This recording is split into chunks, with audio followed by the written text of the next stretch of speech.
नहमदुल्लाह व नुसल्ली व नुसल्लिम अला रसूलिहिल करीम, अम्मा बाद। कुरान पाक की सूरतुल अंबिया में अल्लाह जल्ल शानहू ने इरशाद फरमाया कि लक़द अंज़लना इलैकुम किताबन फ़ीहि ज़िक्रुकुम अफ़ला ताक़िलून, कि तहक़ीक़ हमने तुम्हारी तरफ एक ऐसी किताब नाजिल कर दी है जिसमें तुम्हारा जिक्र है। तुम खुद हो उस कुरान के अंदर, तुम में से कोई ऐसा नहीं है जिसका जिक्र उस कुरान में ना हो, फिर भी तुम गौर फिक्र नहीं करते और उसको समझने की कोशिश नहीं करते, हालांकि वो तुम्हारी पर्सनल किताब है, तुम्हारे लिए ही भेजी गई है। जब आप इस आयत करीमा को गहराई से और गौर फिक्र से देखते हैं तो एक मुसलमान पूछता है कि जनाब, अल्लाह ताला ने कहा है कि कुरान में मेरा जिक्र है, तो ये किस हवाले से अल्लाह जल्ल शानहू ने इरशाद फरमाया है? तो सबसे पहले इसके कई हवाले हैं। पहली चीज़ ये समझिए कि अल्लाह ताला ने फरमाया कि ये मैं तुम्हें ऐसी किताब अता कर रहा हूँ जिसमें तुम्हारा जिक्र है। तो इससे मुराद ये है कि सबसे पहले तो कुरान में हमारे आबा व अजदाद का जिक्र है, क्योंकि हम कोई यहीं से तो स्टार्ट नहीं हुए। एक हमारा शजरा नसब है, एक सिलसिला है। जब हमारी इब्तिदा हुई तो हज़रत आदम अलैहिस्सलाम, हज़रत हव्वा अलैहिस्सलाम से लेकर हमारी पूरी तारीख़ है कुरान के अंदर कि इंसान की तख्लीक कैसे हुई, उसको कैसे ज़मीन पर भेजा गया, उसकी ज़िंदगी का मकसद क्या है, अंबिया ने कैसे उस पर आकर मेहनत की, अंबिया के मुकाबले में कौन आया, शैतानी तरीके क्या हैं, रहमानी तरीके क्या हैं।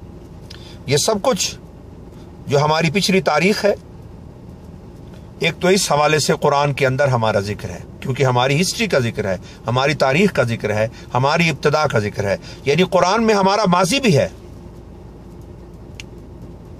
कुरान में हमारा हाल भी है और कुरान में हमारा मुस्तकबिल भी है।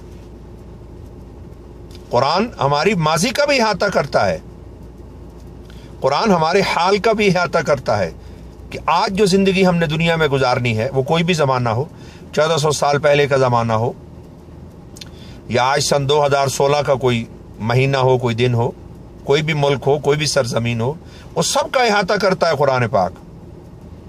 कोई दौर, कोई ज़माना, कोई हालात कुरान से बाहर नहीं है। कोई आदमी मुल्क का बादशाह हो या गदा हो, कोई भी उसका मनसब हो, कुरान में उसके लिए हिदायत है, उसका जिक्र है कुरान के अंदर। हमारी आज की ज़िंदगी की मुकम्मल रहनुमाई है कुरान में कि कामयाबी किस चीज़ में है, नाकामी किस चीज़ में है। हमारी फैमिली लाइफ है कुरान में, हमारी तिजारत है कुरान में, हमारी ज़राअत है कुरान में, हमारी आलमी और मुल्की मामलात है कुरान में, हमारी सफारतकारी है कुरान में। यानी हमारे पूरे हाल का इहाता करता है, हमारे दिन और रात का, हमारी मसरूफियात का। बल्कि आप हैरान होंगे कि कुरान मजीद हमारी सिर्फ ज़ाहिरी दुनिया का इहाता नहीं करता, कुरान हमारे एहसासात, हमारे बातिन की दुनिया, हमारी नीयतें, उनका भी इहाता करता है। उसके लिए भी कुरान हमारे लिए राहबर है। कुरान हमें ज़ाहिर की रोशनी भी अता करता है, बातिन का नूर भी अता करता है। कुरान की रोशनी के बगैर हम इस दुनिया के अंदर एक सही और साले ज़िंदगी बसर नहीं कर सकते हैं, कोई भी नहीं हम में से। इसलिए कुरान में हमारा जिक्र है, क्योंकि इसमें हमारा माजी है और कुरान में हमारा हाल है और कुरान में हमारी फैमिली लाइफ है और पड़ोसियों की ज़िंदगी और मुल्की ज़िंदगी और आलमी ज़िंदगी, सब कुछ कुरान में है। फिर हमारी मौत व हयात है कुरान में। जिस तरह कुरान मजीद हमें अपने माजी के बारे में बताता है और हाल के बारे में हमारी रहनुमाई करता है, इसी तरह कुरान मजीद में हमारा मुस्तकबिल भी है कि हमारा फ्यूचर क्या है। जैसे हम एक बात अक्सर करते हैं, वो हमारी ज़ुबान पर होती है वो बात, और आजकल का यही ज़माना है और इस दौर में लोग कहते हैं कि मैं अपना फ्यूचर संवार रहा हूँ, मैं अपना मुस्तकबिल ठीक कर रहा हूँ। लेकिन कुरान मजीद में आप पढ़िए कि हमारा मुस्तकबिल इस दुनिया में नहीं है, हमारा मुस्तकबिल आखिरत में है। जब मैं ये कहता हूँ कि मैं अपना फ्यूचर दुरुस्त कर रहा हूँ और मैं अपने मुस्तकबिल के लिए काम कर रहा हूँ, तो कुरान की रोशनी में इसका मतलब ये होना चाहिए कि मैं अपनी आखिरत के लिए मेहनत कर रहा हूँ, क्योंकि मेरी अगली ज़िंदगी आखिरत में है, दुनिया में नहीं है। تو چونکہ قرآن مجید میں ہمارا ماضی ہے، حال ہے، مستقبل ہے، اس لیے اللہ نے فرمایا کہ ہم نے تمہاری طرف ایسی کتاب بھیجی ہے جو تمہاری وجود کے ساتھ اجنبی کتاب نہیں ہے، وہ تمہارے وجود کے ساتھ جڑی ہوئی کتاب ہے، وہ تمہارا ماضی، تمہارا حال، تمہارا مستقبل سب کا احاطہ کرتی ہے۔ وہ بتاتی ہے کہ کون لوگ تم میں سے کامیاب ہوں گے، کون سے لوگ تم میں سے ناکام ہوں گے۔ اور جو آدمی قرآن مجید نہیں پڑھتا ہے اور اس کے معنی پر غور و فکر نہیں کرتا ہے اور قرآن مجید کو اپنی لائف میں شامل نہیں کرتا ہے، وہ یہ نہ سمجھے کہ میں ایک ترقی یافتہ زندگی گزار رہا ہوں، وہ ایک جہالت کی زندگی گزار رہا ہے، وہ اندھیروں میں زندہ ہے۔ اور چاند سورج ستاروں اور کمپیوٹر اور موبائل کے بارے میں جاننا اور اپنے بارے میں نہ جاننا، یہ بہت بڑی جہالت ہے۔ دور کے علم سمجھ جانا کہ خلا میں کیا چیز ہے، خلائی سیاروں کے بارے میں علم حاصل کر لینا، خلا کی دنیا کو سمجھ جانا، چاند سورج ستاروں کے فاصلے معلوم کر لینا، اور اپنے اندر نہیں جھانک سکنا، اپنی کامیابی اور ناکامی کا علم نہیں، اپنے ماضی حال مستقبل کا علم نہیں، اور ستاروں پر کمندیں ڈال رہا ہے انسان۔ تو قرآن انسان کی زندگی میں توازن، بیلنس قائم کرتا ہے۔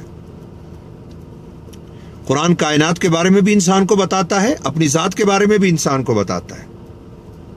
قرآن ہمیں یہ بتاتا ہے کہ کائنات میں اتنے نہ کھو جاؤ کہ اپنا مستقبل ہی خراب کر بیٹھو۔ تو فرمایا یہ کوئی اجنبی کتاب نہیں ہے، لقد انزلنا الیکم کتابا فیہ ذکرکم، ہم نے ایسی کتاب تمہیں عطا کی ہے جس میں تمہارا اپنا تذکرہ ہے، تمہارا اپنا ذکر ہے قرآن میں۔ اور ایک اور چیز آپ کی خدمت میں عرض کروں، کوئی انسان اچھا ہے یا برا ہے، جس فیلڈ میں بھی ہے، قرآن اس کو آئینہ دکھاتا ہے اور آئینے میں اس کو اپنی اصل صورت دکھاتا ہے۔ قرآن کو باترجمہ کوئی شخص پڑھے، اس کو نظر آئے گا کہ یہاں پر میں ہوں، یہ میری شخصیت ہے۔ اچھے انسان کو بھی قرآن میں اپنی شخصیت نظر آئے گی، برے انسان کو بھی اپنی صورت قرآن میں نظر آئے گی، وہ اپنی اصلاح کر سکتا ہے۔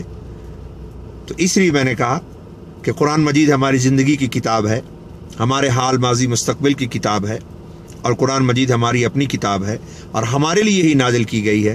اگر ہم قرآن کو نہیں پڑھیں گے اور قرآن کو نہیں سمجھیں گے پھر ہم جہالت میں زندہ ہیں۔ اللہ تعالی ہمیں جہالت سے نکل کر روشنی میں، صرف ایک آیت اشارتاً بتا دوں کہ اللہ تعالیٰ نے قرآن مجید میں فرمایا کہ کتاب انزلناہ الیک لتخرج الناس من الظلمات الی النور، ہم نے ایک ایسی کتاب تمہاری طرف بھیجی ہے اے میرے حبیب صلی اللہ تعالیٰ علیہ وسلم، ہم نے ایک ایسی کتاب آپ کو عطا کی ہے کہ جو لوگوں کو اندھیروں سے نکال کے روشنی میں لے جائے گی۔